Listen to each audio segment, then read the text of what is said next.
नमस्कार दोस्तों, स्वागत है आप सभी का आपके अपने चैनल अमन प्र एजुकेशन में। जैसा कि फ्रेंड्स, आज है आपका 21 नवंबर को आपका दिल्ली पुलिस का एग्जाम था, जो कि आपका सेकंड शिफ्ट का एग्जाम समाप्त हो गया है। तो सेकंड शिफ्ट में आपके 50 जी के जिसके प्रश्न पूछे गए थे, उनमें से अधिकांश सरल प्रश्न मिल गए। उन सभी प्रश्नों को देखेंगे, साथ में इंपॉर्टेंट एक्स्ट्रा फैक्ट को भी। तो इसका जो PDF है आपको टेलीग्राम पर मिल जाएगा, लिंक डिस्क्रिप्शन में दिया गया है। आप लोग जाकर एक बार वहाँ से ज्वाइन हो जाइएगा, ठीक है। अमन प्र एजुकेशन नाम से आपका टेलीग्राम चैनल है। पहला जो प्रश्न आपका देखा गया है इस सेकंड शिफ्ट में कि ओलंपिक में स्विमिंग पूल की लंबाई और चौड़ाई मीटर में क्या होता है, ठीक है। तो स्विमिंग पूल की बात करेंगे, वो भी आपका ओलंपिक में पूछा गया है। तो ओलंपिक आकार के स्विमिंग पूल की जो लंबाई होता है वो दोस्तों आपका मीटर में पूछा गया था, तो 50 मीटर हो जाएगा। और फीट में अगर आपसे पूछा जाएगा तो 164 फीट हो जाएगा। वहीं पर चौड़ाई की बात करेंगे तो चौड़ाई आपका 25 मीटर या 82 फीट होता है। तो 50 × 25 इसका आपका राइट आंसर हो जाएगा। वहीं पर गहराई की बात करेंगे तो गहराई 2 मीटर होता है या 6 फीट होता है। इसको भी आप लोग देख लीजिएगा, गहराई के बारे में पूछा जा सकता है। पानी की बात करेंगे तो पानी देख लीजिए, आपका इतना गैलन होता है, पाउंड में आपका इतना होता है। इसके अलावा आपका जो सतह होता है, ये माप आपका 13,454.72 वर्ग फुट की सतह क्षेत्र और 88,263 घन फुट का आयतन बनाता है, ठीक है। तो इसको भी आप लोग देख लीजिएगा ध्यानपूर्वक। तो चलिए वीडियो में आगे बढ़ते। इससे पहले दोस्तों आपको बता दें कि जो लोग मॉक टेस्ट नहीं देते हैं वो कहीं ना कहीं एग्जाम में पीछे रह जाते हैं उन लोगों से जो लोग मॉक टेस्ट देते हैं।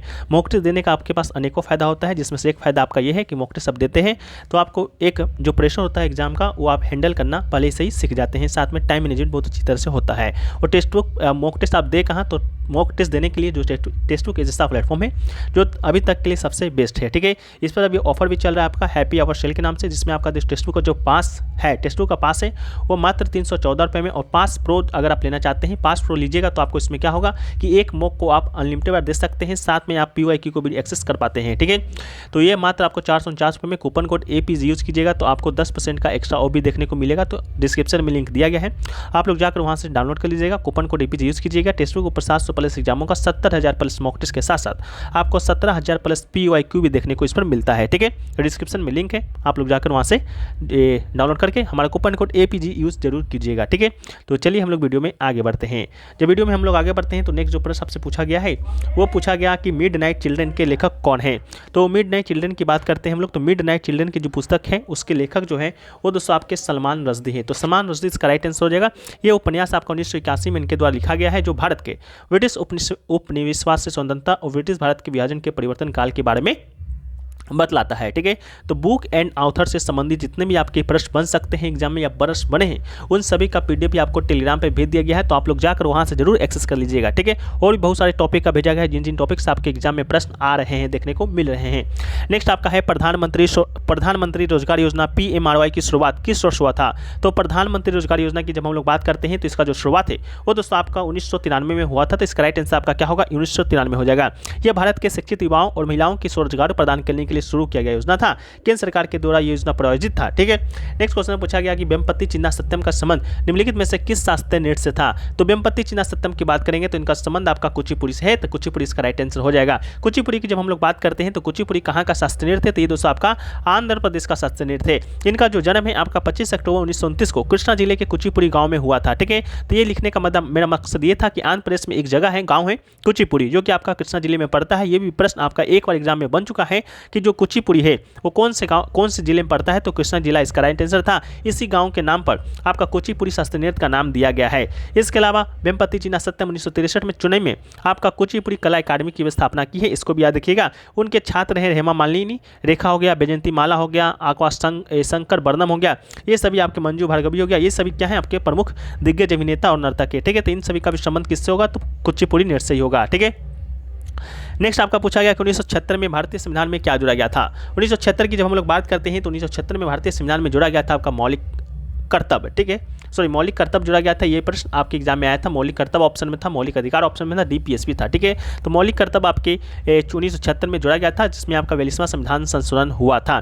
इस संविधान संशोधन को आपको लघु संविधान के नाम से जाना जाता है, क्योंकि इस संविधान संशोधन के माध्यम से संविधान में बहुत सारे आपके बदलाव किए गए थे।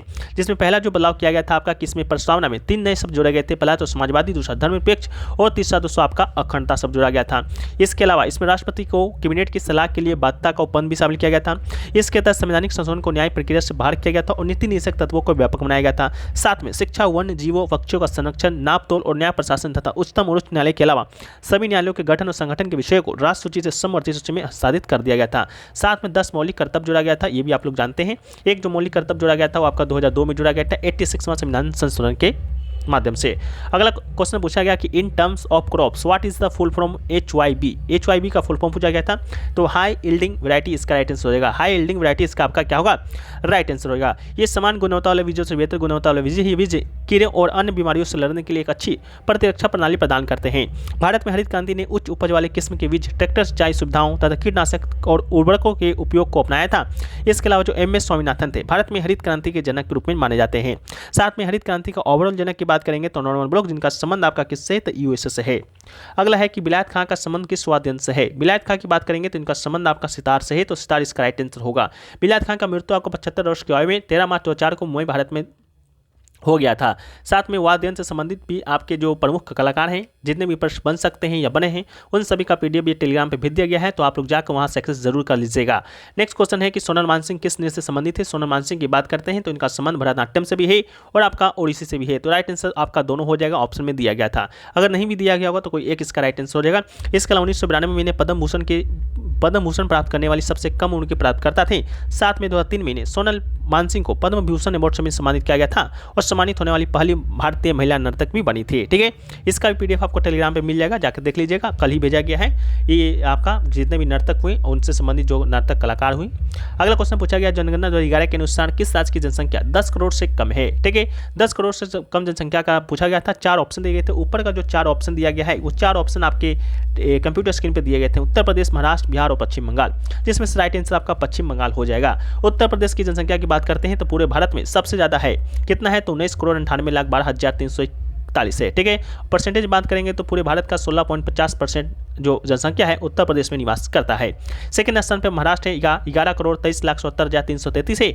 बिहार का जो आपका जनसंख्या है 10 करोड़ है, 40,99,452 है। वहीं पर पश्चिम बंगाल की बात करेंगे तो इसका जो जनसंख्या था वो दोस्तों आपका 10 करोड़ से क्या था, कम था, यानी कि 9,12,76,115 था। ठीक है, तो आपका यही इसका राइट आंसर था। इसके अलावा 5वां नंबर पर है आपका आंध्र प्रदेश। आंध्र प्रदेश का जनसंख्या आपका 8,45,80,777 था। ठीक है, तो इन पांचों को याद रखिएगा। सबसे कम 10 करोड़ से कम पूछा गया था, तो पश्चिम बंगाल इसका राइट आंसर था। वहीं प्रदेश की वर्तमान जनसंख्या की बात करते हैं, यानी 11 की जनगणना के अनुसार से 1.21 अरब है। वहीं पर सबसे ज़्यादा वाला आपका राज्य है आपका उत्तर प्रदेश है।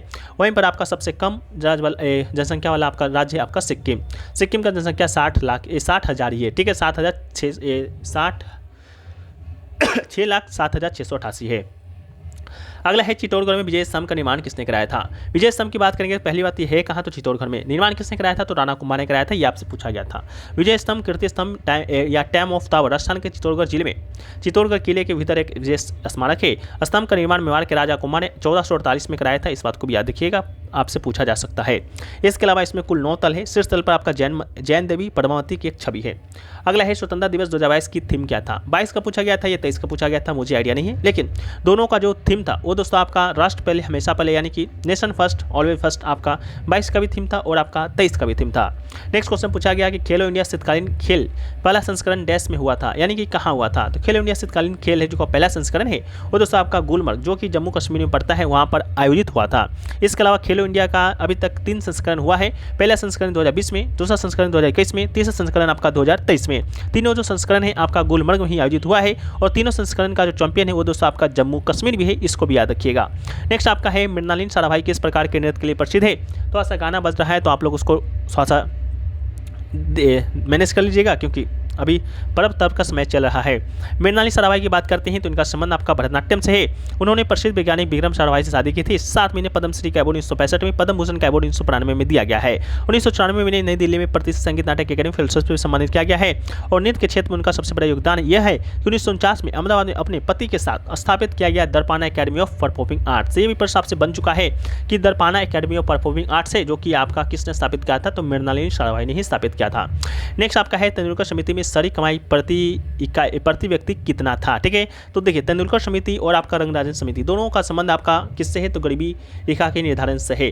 वहीं पर बात करेंगे सबसे पहले तेंदुलकर समिति का। तेंदुलकर समिति जो आपका रिपोर्ट दिया था उसमें जो ग्रामीण क्षेत्रों का जो आय था आपका 27 रुपये प्रतिदिन यानी कि 816 रुपये प्रति माह था। लेकिन आपसे पूछा गया था शहरी का। शहरी इलाकों में जो आय था वो दोस्तों आपका 33 रुपये प्रतिदिन था, यानी कि बात करेंगे आपका प्रति माह 1000 रुपया प्रति माह। ठीक है, तो 1000 इसका राइट आंसर होगा। वहीं पर रंगराजन समिति ने भी आपका रिपोर्ट प्रस्तुत किया था। इसने 32 रुपये प्रतिदिन यानी कि 972 रुपये प्रति माह और आपका 1407 रुपये प्रति माह शहरी इलाकों के लिए इन्होंने रिपोर्ट प्रस्तुत किया था। इन दोनों को ध्यानपूर्वक देख लीजिएगा।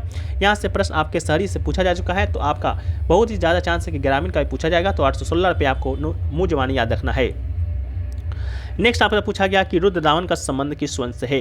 रुद्रदामन की बात करते हैं तो रुद्रदामन का जो संबंध है वो किस वंश से था, तो इसका संबंध आपका शक से था। ठीक, इनका संबंध किससे था, शक से था। शक वंश का आपका राइट आंसर हो जाएगा, शक, कोई शक। ठीक है, इसके अलावा रुद्रदामन का शासनकाल आपका 130 से 150 ईस्वी तक माना जाता है। साथ में जूनागढ़ जो अभिलेख है जो कि गिरनार गुजरात में थे, इसका भी संबंध आपका रुद्रदामन से ही है। ठीक है, अगला है कि निम्नलिखित में से किस राज्य में ओडिसी नृत्य का उत्पत्ति हुआ था। ओडिसी नृत्य का उत्पत्ति दोस्तों आपसे पूछा गया था। ये भी बहुत इजी प्रश्न था, न जाने क्यों पूछ दिया गया, क्योंकि ओडिसी नृत्य का संबंध दोस्तों किससे है, तो आपका ओडिशा से ही हो जाएगा। ठीक है, इसके अलावा मणिपुरी का संबंध आपका मणिपुरी नृत्य का संबंध भी आपका मणिपुर से। इसके अलावा आप लोग जानते होंगे भरतनाट्यम का संबंध आपका तमिलनाडु से, कुचिपुड़ी का आंध्र प्रदेश से, सतरिया का असम से, कथक का उत्तर प्रदेश से, कथकली मोहिनीअट्टम का केरल से। ठीक है, इस प्रकार करके आपको याद रखना होगा। अगला क्वेश्चन पूछा गया कि प्राचीन इतिहास के संदर्भ में चैत्य क्या था। चैत्य की जब हम लोग बात करते हैं तो चैत्य दोस्तों एक प्रकार का क्या है, तीर्थ स्थान है। ठीक है, तो तीर्थ स्थान इसका राइट आंसर हो जाएगा। चैत्य शब्द की उत्पत्ति संस्कृत शब्द चैत्य गृह से हुआ है, जिसका अर्थ सभा का घर या अभ्यारण्य होता है। नेक्स्ट आपका पूछा गया बायोम की परिभाषा क्या है। बायोम की परिभाषा की जब हम लोग बात करते हैं तो धरती या समुद्र के किसी बड़े क्षेत्र को बोलते हैं जिसके सभी भागों में मौसम, भूगोल और निवासी जीवों विशेषकर पौधे प्राणी का समानता होता है। अगला क्वेश्चन पूछा गया था मौलिक अधिकार के कथन से संबंधित।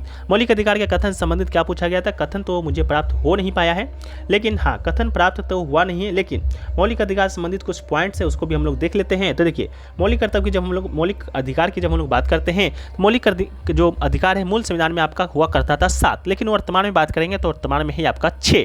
तो 6 मौलिक अधिकार में से एक तो आपका संपत्ति का अधिकार था। संपत्ति का जो अधिकार था आपका वो आपका 1978 में आपका 44वां संविधान संशोधन हुआ था। उसके माध्यम से जो मौलिक अधिकार था ये आपका विधि अधिकार बन गया था। ठीक है, मौलिक अधिकार से क्या बन गया था, विधि अधिकार बन गया था। ठीक है, इसके अलावा आपका 6 मौलिक अधिकार है, जैसा कि आपका समानता का अधिकार, स्वतंत्रता का अधिकार, जीवन जीने का अधिकार, इस प्रकार करके आपके पास 6 अधिकार दिए गए हैं अभी वर्तमान में। ठीक है, 12 से 35 अनुच्छेद तक में वर्णित है, भाग 3 में वर्णित है, यूएसए के संविधान से लिया गया है। ठीक है, अगला है मुगल काल में कपास और गन्ना को क्या कहते हैं। मुगल काल में कपास और गन्ना को जिन्स आई कामिल, ठीक है, जिन्स आई कामिल कहा जाता था। मुगल काल के दौरान अबुल फजल द्वारा आईन अकबरी जैसे विभिन्न स्रोतों से भारत में उत्पादित फसलों की विविधता के बारे में जानकारी मिलता है। जिन्स आई कामिल शाब्दिक उत्तम फसल होता है, इसका अर्थ शब्द कपास और गन्ना जैसी फसलों के लिए संदर्भित है। कपास मध्य भारत में दक्कन के पठार में फैला हुआ था, जबकि बंगाल अपनी चीन के लिए प्रसिद्ध था। इस तरह नकदी फसल में विभिन्न प्रकार के तिलहन, उदाहरण के लिए सरसों और मसूर भी शामिल था। इससे पता चलता है कि निर्वाह और व्यवसायिक उत्पादन किस प्रकार का एक आम किसान की जिंदगी से जुड़ा हुआ था।